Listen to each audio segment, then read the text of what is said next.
Hello all, today's topic is citizenship.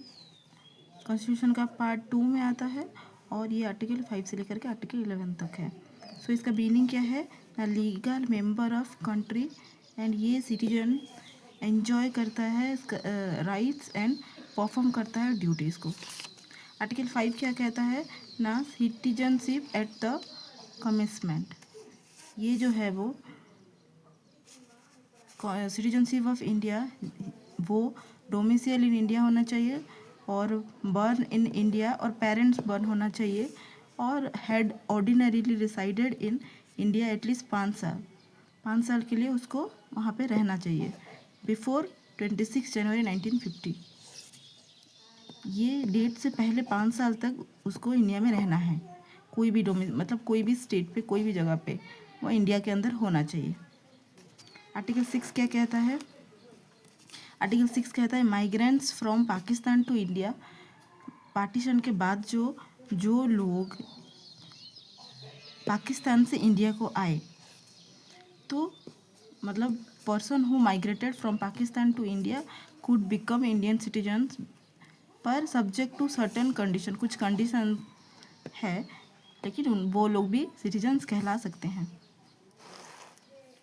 Article 7 migrants to Pakistan after 1 March 1947। जो लोग lost Indian citizenship, क्योंकि वो लोग पाकिस्तान चले गए तो वो लॉस्ट कर लिए सिटीजनशिप को, पर कुछ एक्सेप्शन है।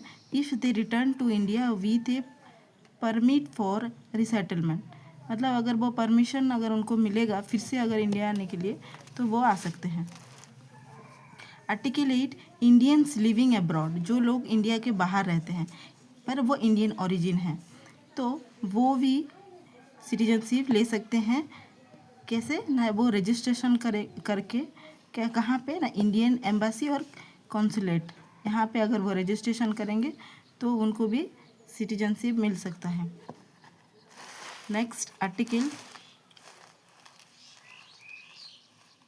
9। आर्टिकल 9 क्या कहता है ना? Foreign citizenship.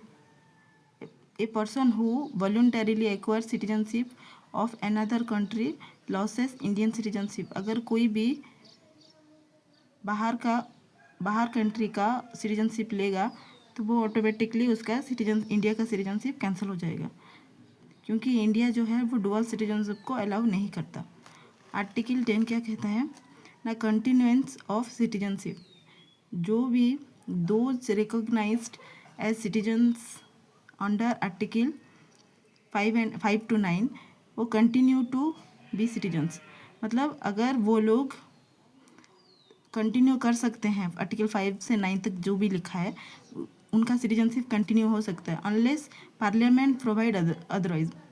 कुछ भी पार्लियामेंट अगर कोई लॉ बनाए तब तक तो इंडियन सिटीजनशिप ले सकता है। अगर कुछ पार्लियामेंट को चेंज करेगा तो तब वो बाद में देखा जाएगा, पर अभी तक तो कोई चेंज नहीं हुआ है। सो आर्टिकल 11 क्या कहता है ना? Power of parliament.